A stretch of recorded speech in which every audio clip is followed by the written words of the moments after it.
கண்ணியமிக்க நல்லடியார்களே, என்னுடைய வாழ்க்கையில என் பார்வைய ஒவ்வொரு பொழுதும் ஷைத்தான் என்னை திசை திருப்போம். என்னுடைய காதுகள்ல ஒவ்வொரு நிகழ்வுகள்லையும் இறை சிந்தனையை விட்டு எப்படி எல்லாம் கெடுக்க முடியுமோ எல்லா செயல்களையும் செய்யக்கூடிய நிலையில ஷைத்தான் இருப்பான். ரசூலுல்லாஹி ஸல்லல்லாஹு அலைஹி வஸல்லம் சொல்லி காமிக்கிறாங்க, நோம்புடைய நாட்கள்ல நரகத்துடைய வாசல்கள் 7 வாசல்கள் அடைக்கப்படுது அப்படின்னு சொல்லி. அதுல ஒரு ஊமையை சொல்லட்டுமா?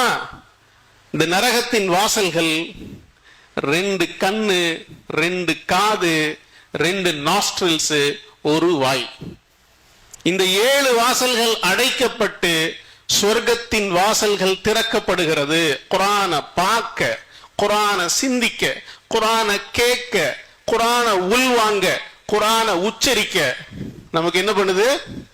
சொர்க்கத்தின் வாசல்கள் திறக்கப்படுது.